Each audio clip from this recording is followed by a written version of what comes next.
Hi guys, సత్యం సుందరం movie public talk చాలా బాగుంది తెలుసా. దేవరా మూవీకి పోటీగా రిలీజ్ అయిన సత్యం సుందరం మూవీ. ఈ సినిమా స్టోరీ పరంగా వస్తే చాలా చిన్న స్టోరీ, చాలా అంటే చాలా చిన్న స్టోరీ.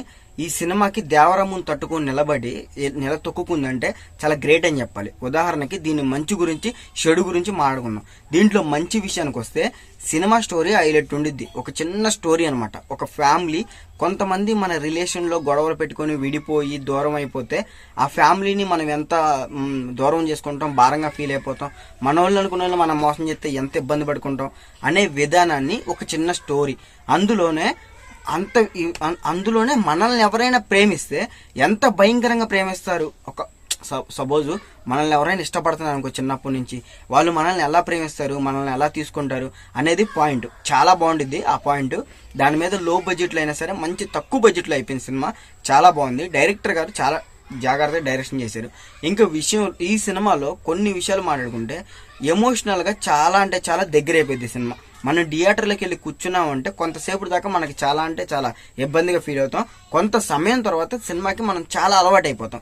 దీంట్లో మంచి విషయానికి వస్తే cinema highlight story, screen play చాలా బాగుంది. మనం చూడటానికి కూడా ఒక ఫీల్ వచ్చింది. ఎమోషనల్గా కొన్ని సీన్లు హైలైట్ ఉంటాయి. మన కళ్ళమ్మటి నీళ్ళు చాలా అంటే చాలా భారంగా అనిపించింది. సినిమా చూసేంతసేపు ఒక ఎమోషనల్ సీన్ తగిలితే మన గుండె చాలా భారం వేసింది. నాకైతే ఒక సీన్లో గూస్ బంప్స్ వచ్చాయి. ఉదాహరణకి ఏదైనా కూడా మనం సినిమా చూస్తే మనల్ని ఎమోషనల్గా బ్లాక్మెయిల్ చేసిందనుకో ఆ సినిమా హైలైట్ అయ్యిద్ది.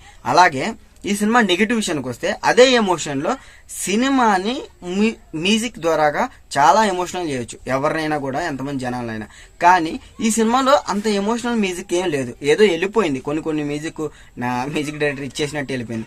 ఎడిటింగ్ విషయానికి వస్తే ఎడిటింగ్ అంతకేం లేదు. మంచి సీన్లే టక పక్క స్టెప్ బై స్టెప్ ఆ సీన్లు తీసేసి ఇచ్చేసినట్టు ఉండిద్ది. సినిమా విషయానికి వస్తే సినిమా ఒక అండర్ రైట్ ఫ్యామిలీతో చూడొచ్చు, చాలా బాగుండిద్ది. ఎవరైనా మీరు అనుకోవచ్చు చాలా తప్పులు ఉంటాయేమో, అలాంటి ఏమి లేవు. చాలా బాగుంది సినిమా. ఫ్యామిలీతో వెళ్ళి చూడండి, చాలా మంచిగా అనిపించింది. ఉదాహరణకి మంజువల్ బాయ్స్ వచ్చి చూసారా, మంజువల్ బాయ్స్ ఎలా ఉండిద్ది, ఒక ఎమోషనల్గా ఉండిద్ది. ఇది కూడా అంతే. ఈ సినిమాలో మనం నేర్చుకోవాల్సింది చాలా ఉండిద్ది. బలగం సినిమా ఎలా అయితే మనల్ని ఎమోషనల్గా బ్లాక్మెయిల్ చేసిందో, సత్యం సుందరం మూవీ కూడా అంత కాకపోయినా దాంట్లో 1.5% అయినా ఇది మనకి ఒక ఎమోషనల్ ఇచ్చింది. మీలో ఎవరైనా ఈ సినిమా చూడకపోతే చూడండి. కథ విషయంకి అయితే చాలా బాగుంది, డైరెక్షన్ బాగుంది. దీంట్లో కొంచెం బాగాలేదు ఏంటంటే కొంచెం క్వాలిటీ తక్కువ ఉంది మూవీ. ఆ క్వాలిటీ మనం అడ్జస్ట్ అయిపోవచ్చు. చూడండి, చాలా అద్భుతం అనిపించింది. గుడ్ ఫీల్ ఉంటుంది. ఎవరైనా కూడా రిలేషన్ విడిపోతే ఎందుకు విడిపోయాం అన్న దాని మీద ఎంత బాధపడతారు అనే దానికి చూడండి మీరు. ఈ సినిమాలో అది కళ్ళకద్దినట్టు చూపెడతారు. మీలో ఎవరికైనా నచ్చితే ఆ సినిమా చూసుంటే కామెంట్ చేయండి. ఆ సినిమా మీకు ఎలా ఉంది, ఏమనిపించిందో కామెంట్ చేయండి. ఇంకా మరిన్ని కొత్త వీడియోస్ వస్తాయి. అలానే మన ఛానల్లో సినిమా రివ్యూస్, ఫుడ్ బ్లాగ్స్ కూడా పెడతాం. నచ్చితే చూడండి వీడియో, సబ్స్క్రైబ్ చేసుకోండి, మర్చిపోమాకండి. ఇంకా మరిన్ని వీడియోస్ చేస్తానంట. మీ సపోర్ట్ నాకు చాలా కావాలి, అవసరం కావాలి కాదు, ఇవ్వాలి. మీరు నాకు చాలా అవసరం. ఇప్పుడు చాలా అంటే చాలా సపోర్ట్ అవసరం. బాబాయ్.